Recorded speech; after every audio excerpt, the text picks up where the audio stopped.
Hello YouTube, we're finally here. First episode of Pile Ponders.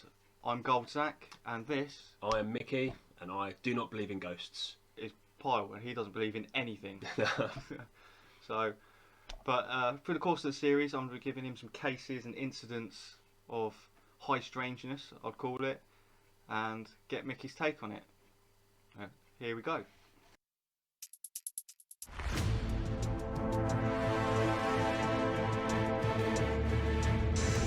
So, Pile, season 1. Have you ever heard the names Betty and Barney Hill? No, don't think I have. Well, this couple, they were knocking about in the 60s and they're thought to be the very first alien abductees. The first in all of history. Well, the first famous, nation accepting. And can I guess where they're from? You America? They are from Oh, America, no way, yes. no way. Aliens love Americans. yeah. Of all the countries to pick. Yeah, but these two don't seem like your typical. I got abducted. Not wearing dungarees. No, not wearing dungarees. So Betty and Barney Hill were an American couple who claimed they were abducted by extraterrestrials in the rural portion of the state of New Hampshire from September 19th to the 20th, 1961. Now remember the 60s because I think this is going to come up potentially. Okay, yeah. What do you think? It was the first widely publicised report of an alien abduction in the United States. Okay. So, the incident came to be called the Hill Abduction or the Zeta Reticuli incident, which is Meaning? catchy name. Apparently, I think that's to do with the star system that they apparently saw Okay. during the abduction. Yeah, this is because the couple stated they'd been kidnapped by aliens who claimed to be from Zeta Reticuli. So, Wow. which would have meant loads in the 60s. Yeah, yeah. But, so the Hills lived in Portsmouth, New Hampshire. Barney was employed by the United States Postal Service, while Betty was a social worker active in the local Unitarian congregation. I think if I was an alien, that's what I'd go for straight away. But this is what I was thinking straight away. So straight away though, they're sensible people. One of them's clearly religious, which probably they're not going to be believing in aliens. I don't think. I'm with you there. There's not the Zeta Reticuli testimony in the Bible. Not that I've seen. No, well that's probably taken out by the Pope. So according to a variety of reports given by the Hills, the alleged UFO sighting happened on September the 19th, 1961 at around 10:30 p.m. The Hills were driving back to Portsmouth from a vacation in Niagara Falls and Montreal, just south of Lancaster, New Hampshire. Betty claimed to have observed a bright light in the sky that moved from below the moon and the planet Jupiter upwards to the west of the moon. And she just knew it was Jupiter? Well, that was one of the things I first saw. I was like, that light in the sky has to zoom right past Must Jupiter. be Jupiter, especially in the 60s as well. So I'm not sure. Well, I mean, we weren't around in the 60s. Maybe Jupiter was easier to see in the sky. Yeah, back maybe, then. a bit redder. I don't know, if there's any old people there, leave that in the comments. If you can see Jupiter in the 60s, I want to know. Betty reasoned that she was observing a falling star, only it moved upwards. Say that again?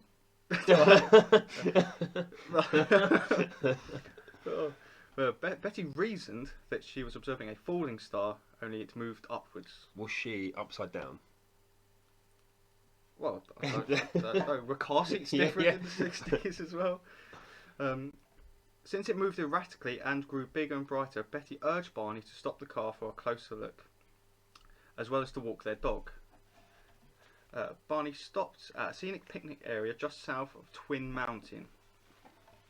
Betty, looking through binoculars, observed an odd-shaped craft flashing multicoloured lights travel across the face of the moon. Whenever I hear that as well, I can't help but think of E.T., that scene from E.T. On the bike. Right. Because her sister had several years earlier said that she had seen a flying saucer, Betty thought it might be what she was observing. So straight away went from, I'm seeing a falling star moving upwards. Oh, no, flying saucer. Yeah. So, I mean, I would have thought flying saucer first, personally. Before. How old are this couple? I don't know if it says in their 40s. Yeah, Barney was born in 1922, so they're not a young couple. Through binoculars, Barney observed that he reasoned it was a commercial airliner. However, he soon changed his mind. Because without looking, as he had turned, the craft rapidly descended in his direction. This observation caused Barney to realise that the object he thought was a plane was not a plane. And that's a direct quote as well. So there's this aliens are in the sky, and they're just looking around, and they look over and say, "There's a bloke over there with some binoculars. Let's go for him." Well, potentially I thought, shit, he spied us. He spotted us. Got to be dealt with. Yeah, we've got We're to go. here covertly. Yeah, okay, I'm with them. With our huge, multicoloured flashing craft. Yeah. Can't let the man spot us. Yeah. And I do like this direct quote, which is, the object that was a plane was not a plane. Which, I want that on a t-shirt. Yeah. Not a plane. They quickly returned to the car, drove towards Franconia Notch, a narrow mountainous stretch of road. Which, again, if you're scared, head into the mountains. But I suppose there wasn't so many horror films at the time, so they don't know that's what happens in them. Well, yeah, true. There wasn't social media either, so they probably thought they were perfectly safe in a weird, deserted mountain road. Right, the Hills claimed that they continued driving on the isolated road, moving very slowly through Franconia Notch in order to observe the object as it came even closer. At one point, the object passed over a restaurant and a signal tower on top of Cannon Mountain and came out near the Old Man of the Mountain. I'm assuming that's some kind of big rock, I expect. Yeah. So again, you're not the most covert aliens, because they're literally flying over landmarks and the moon. And they're still going for this couple. They're thinking, this is what we need in our lives. Yeah. Maybe they knew something that we didn't. Yeah. Right. Betty testified that it was at least 1.5 times the length of the granite cliff profile, which was 40 feet, and that it seemed to be rotating. The couple watched as the silent, illuminated craft moved erratically and bounced back and forth in the night sky. Which, again, to me seems weird. Like, why would it be bouncing? It's like a ping pong ball. Yeah, like, it's very. But I suppose we don't know what aliens do. Maybe that's what they do, mate. Well, that's true. Right. Approximately 1 mile south of Indian Head, they said the object rapidly descended towards their vehicle, causing Barney to stop in the middle of the highway. Which now, again, I'm thinking, if you're being chased by something you don't know what it was, my first instinct would be to not stop. Put my foot down. Yeah. So in the middle of the highway, let's just here. stop, because here's a nice quiet place where we can get abducted. Approximately, 1 mile south of Indian Head, the huge silent craft hovered approximately 80 to 100 feet above the Hills' car and filled the entire field of view in their windshield. So, it's suddenly a lot bigger. It's not a bug. It's suddenly, I thought it was only like 60 feet wide. But now it's like the whole sky is lit up with it. No, it's saying the just filled the view of their windshield. Okay. So, it reminded Barney of a huge pancake. Carrying his pistol in his pocket, he stepped away from the vehicle and moved closer to the object. Using his binoculars, Barney claimed to have seen about 8 to 11 humanoid figures who were peering out of the craft's windows, seemingly to look at him. So what number was it? Between 8 and 11? Well, it's fuzzy, can't remember. They're moving about quickly, they're rushing about, they're on the controls of the craft, One's in the background, playing computer games, not really doing his job. In unison, all but one figure moved to what appeared to be a panel on the rear wall of the hallway that encircled the front portion of the craft. The one remaining figure continued to look at Barney and communicated a message telling him to stay where you are and keep looking. Which I'm assuming the alien going, I'm watching you, stay. Just look at me. Yeah. Good boy. Right. Barney had a recollection of observing the humanoid forms wearing glossy black uniforms and black caps. So now they're alien SS soldiers? Or village people? Village people. Why do aliens always seem to have the worst sort of glam rock dress sense, don't they? Yeah, I suppose they've got all these, they can fly through space, they can do all this, and they've got worse dress sense. Yeah, don't want a hoodie. Yeah. They must have observed the Earth and gone, yeah, that's not what people wear. Yeah, but where were they observing?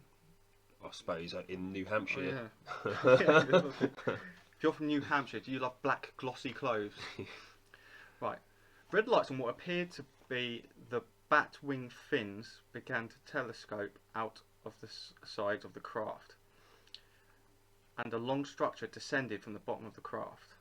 So now it's Batman. I was just thinking in my head, I was thinking it's a Batwing. Batman. The silent craft approached what Barney estimated was within 50 to 80 feet overhead and 300 feet away from him. So it's up there somewhere. No, cheers, mate. I'm glad you're there. I'll picture that for you. I couldn't quite imagine it.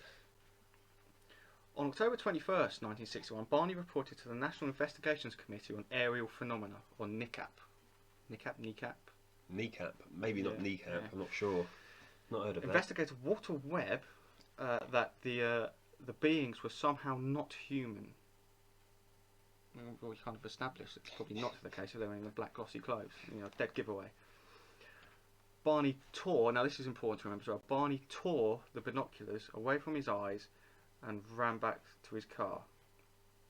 In a near hysterical state, he told Betty, "They're going to capture us." He saw the object again shift its location to directly over the vehicle.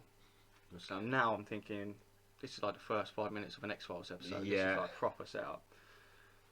He drove away at high speed, telling Betty to look for the object. She rolled down the window and looked up. Almost immediately, the Hills heard a rhythmic series of beeping or buzzing sounds, which they said seemed to bounce off the trunk of their vehicle. The car vibrated and a tingling sensation passed through the Hills' body. Now, remember this tingling feeling, because I've got a theory on this. I'm looking forward to that. Yeah. The Hill said that they experienced the onset of an altered state of consciousness that left their minds dulled. Again, remember that. I've got a theory going to my head now. The second series of beeping or buzzing sounds returned the couple to full consciousness.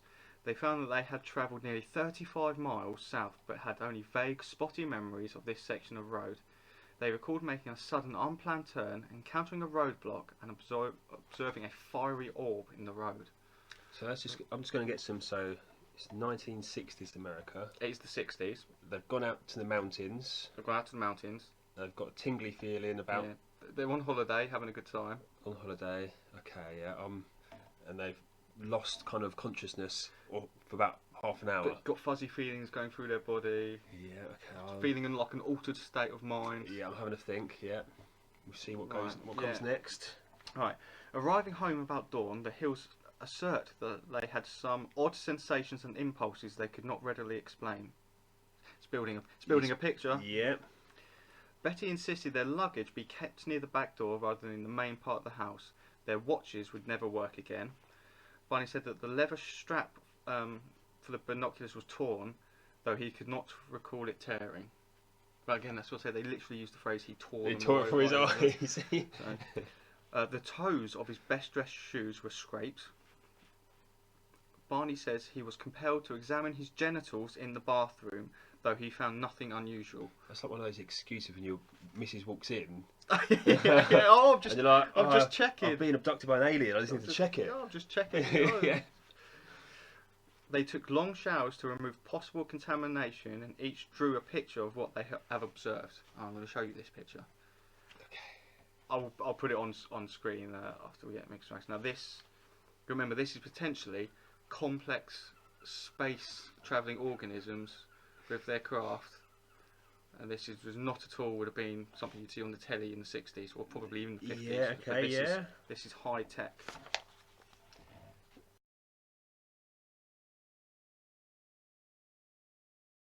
So they've seen a banana with the village people. Literally doing the YMCA. Yeah, they pretty much are, aren't they? Yeah, I'm assuming these are the Batwings, not the disco lights as from the side of the stage as they're doing the YMCA. I always think, why would aliens always look exactly the same as humans?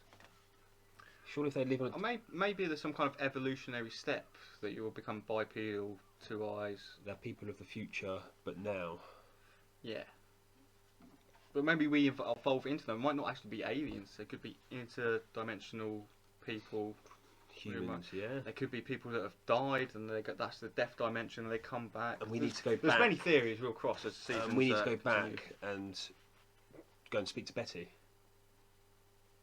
Well, Yeah. That's their theory, okay.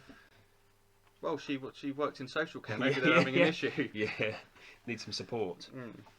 Right. Perplexed, the Hills say they tried to reconstruct the chronology of events as they witnessed the UFO and drove home. But immediately after they heard the buzzing sounds, their memories became incomplete and fragmented. After sleeping for a few hours, Betty awoke and placed the shoes and clothing she had worn during the drive in her closet, observing that the dress was torn at the hem, zipper and lining. Go on, lad. And don't forget that Barney's shoes were scraped. Right. Later, when she retrieved the items from her closet, she noticed a pinkish powder on her dress. That I'm guessing might at one point have been more of a whitish liquid, potentially. She hung the dress on her clothesline and the pink powder blew away. Conveniently. Never be tested. Just up and blew off. Yep, as pink powder does. She hung the dress on her clothesline and the pink powder blew away. But the dress was irreparably damaged. She threw it away, but then changed her mind, retrieving the dress and hanging it in a closet again. Over the years, 5 laboratories have conducted chemical and forensic analyses on the dress. And there's no more on that. Which is handy. Which probably means there was no more about it. No, but that's because the pink powder blew away though, so there was nothing to really test. The pink test. powder was still there, you never know. There were shiny concentric circles on the car's trunk that had not been there the previous day, which was sweaty arse cheek probably. But Betty and Barney experimented with a compass, noting that when they moved it close to the spots, the needle would whirl rapidly. But when they moved it a few inches away from the shiny spots, it would drop down.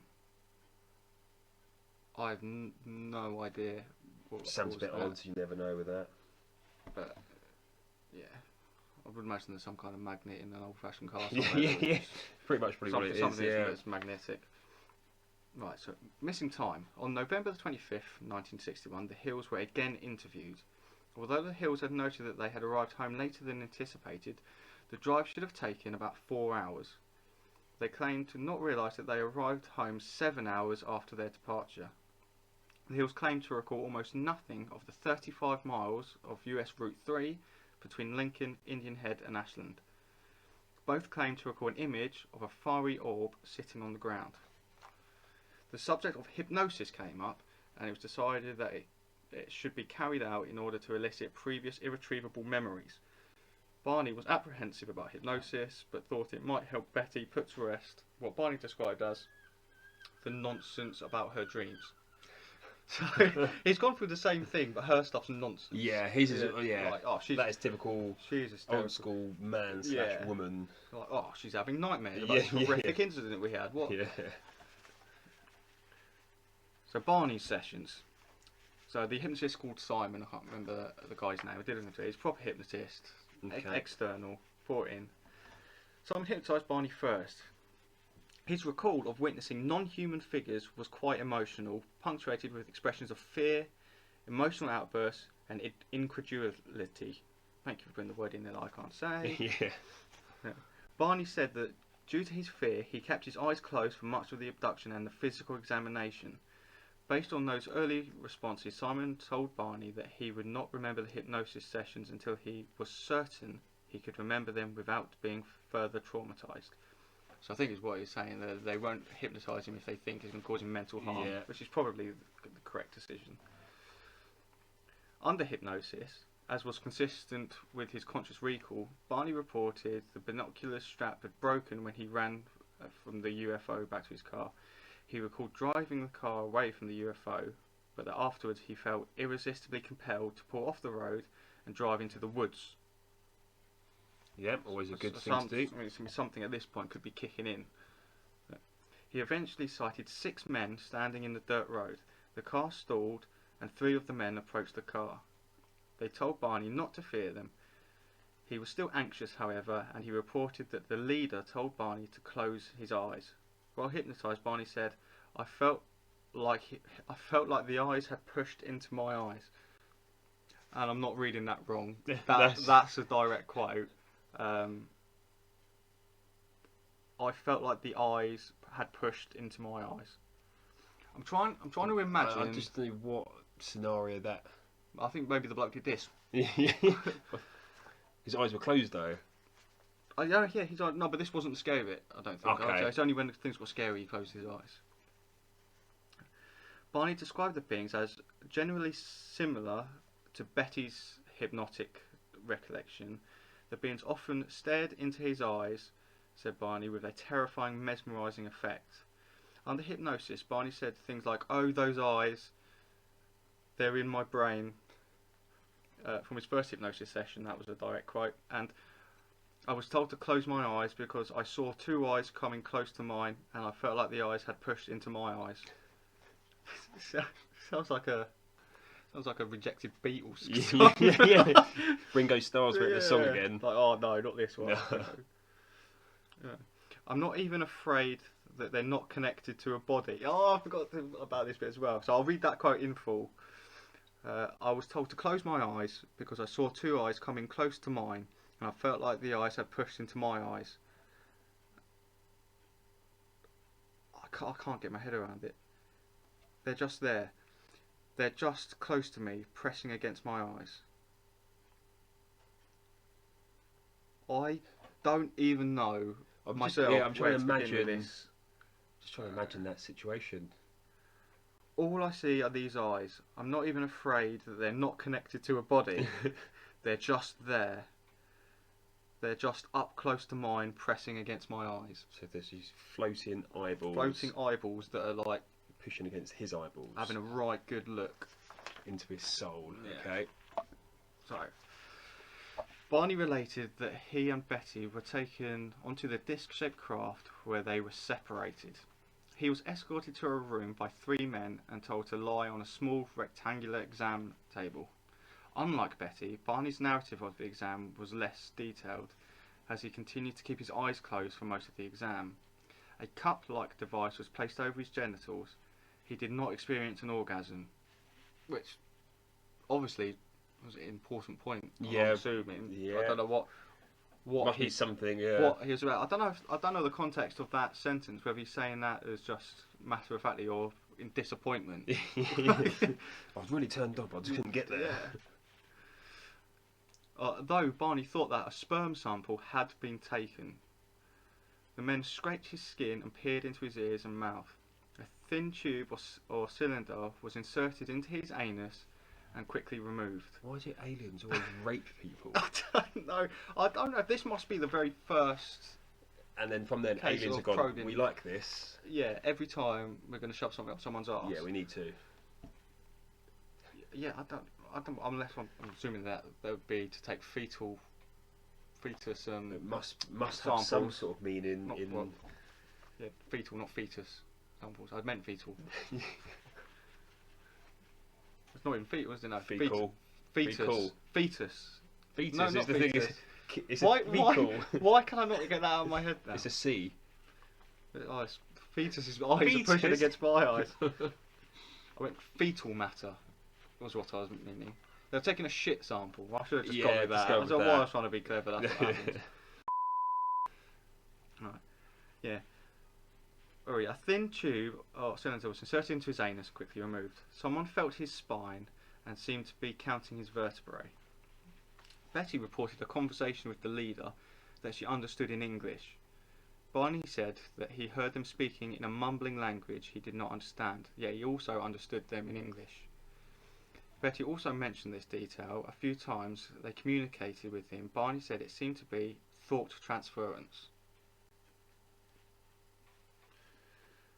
At the time, he was unfamiliar with the word telepathy. Both Betty and Barney stated that they hadn't observed the beings' mouths moving when they communicated in English with them. He recalled being escorted from the ship and taken to his car. In a daze, he watched the ship leave.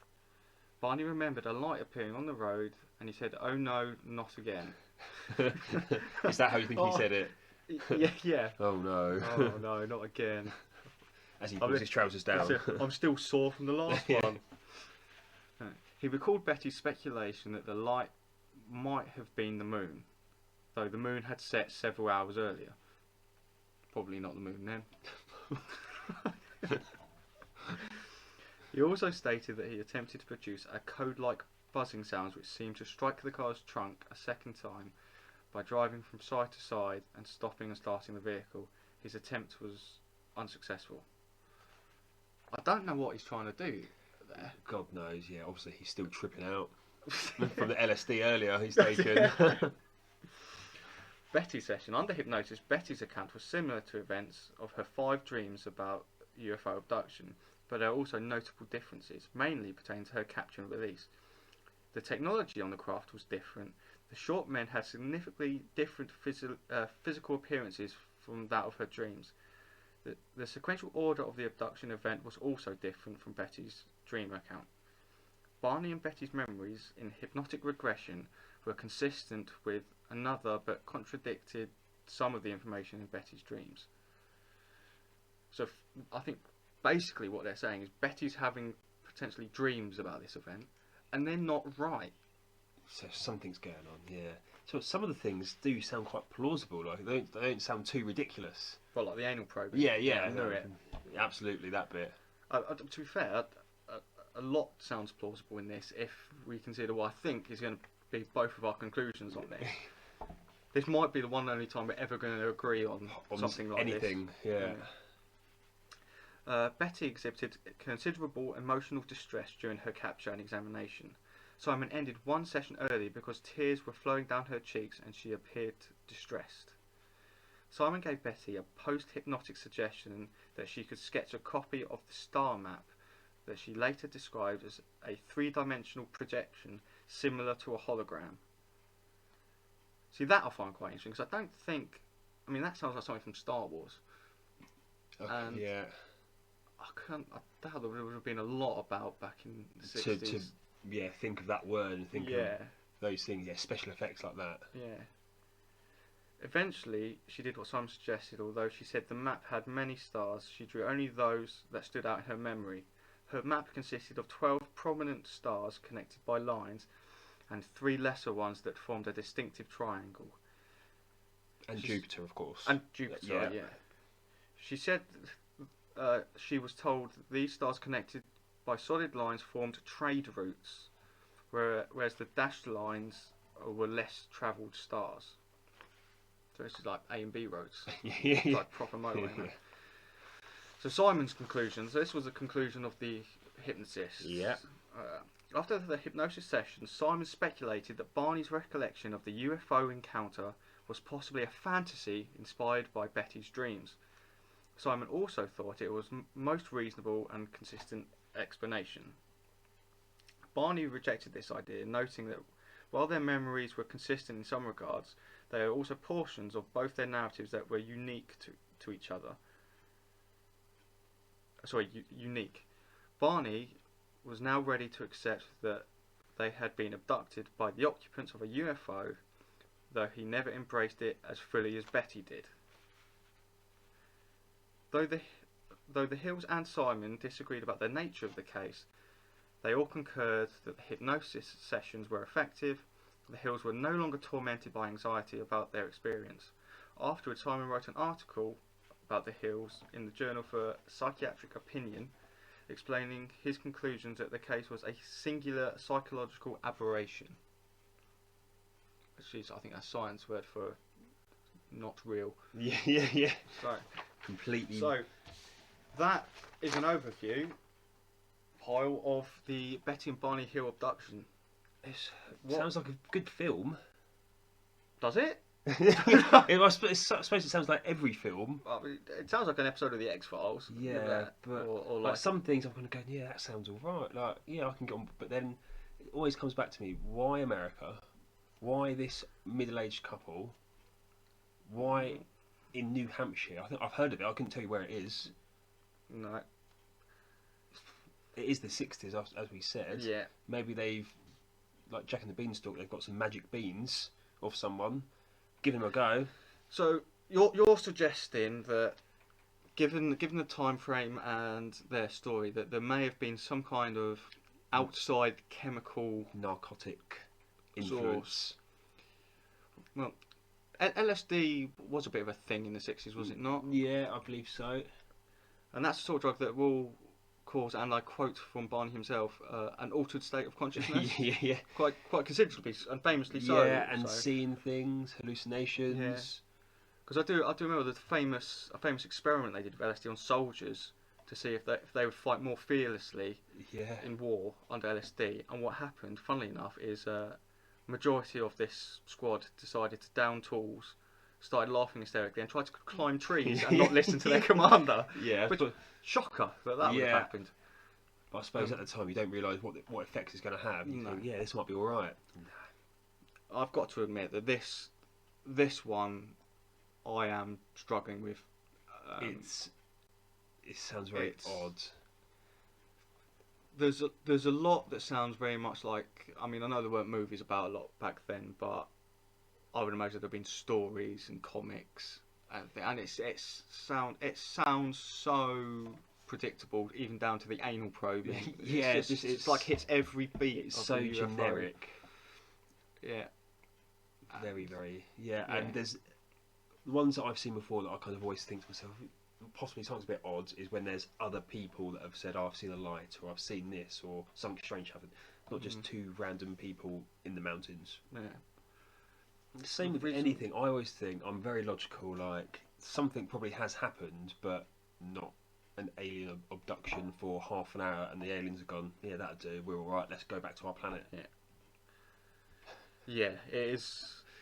I am struggling with this one, to be honest. But maybe we need to have a look to see if there's any other thing similar to this around that date, around those dates. That could be something we could see if there's anything that could like back them up slightly. Or October 1961 UFO. Yeah, sightings. we'll have a look at that. We'll do a follow-up video of stuff we found. I reckon we're going to find more about LSD than we do UFOs. Yeah, at some point. But my guess, most of these will be in the US of A. Yes, I would imagine so. But we'll look into it. I will state that I do believe in UFOs and aliens, just because I think it's more mathematically possible that they do exist than they don't, given how many stars there are. Yeah, but this one is fucking nonsense. If I'm honest. I'm going to feel that you've probably got a similar. Yeah, most of these for me are nonsense. I'm not a believer. I'm very logical. I think there's some sort of explanation to all these sort of things. I'm sure if aliens existed, they would make their presence known. They wouldn't just kind of sneak in, go and look for Betty, put a probe up her arse, and be like, oh no, we don't like these humans. Let's go back home. Yeah. So you imagine them on the way back, like, oh, it's a job well done. Oh, Dave, did you get the pink powder off her? Oh, fuck, no. Quick, we'll do a flyby and blow it off. Yeah, that's what they did. Sneak into the house, blow it off, and done. Yeah.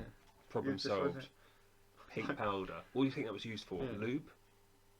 I don't know. Maybe like talcum powder, like soak up the liquid. Yeah, maybe a bit of aftercare. Yeah. Who knows, eh? Oh, Zog, why did you put that thing up his arse? We're putting stuff everywhere else. Science. Yeah. But yeah, I think we're going to agree. We're calling bullshit on this one. Yeah. And that will be the end of the episode for us. In the comments, if you've got anything you'd like us to go through, please leave links, make suggestions. If you think you can find anything the pile will actually believe in, we'll have to do some sort of competition giveaway if you can actually make a pile believe in anything. Believe 100%. Yeah. But yeah, please look out for future videos. We'll be doing a series of these along with some on-site investigations into the paranormal, which Pi was super excited about. Yep. And we'll do some reaction videos. We'll look at what's floating about on YouTube and the internet, see what people are finding, and again get Pi's take on that. But for now, take care, everyone. Thank you. Goodbye.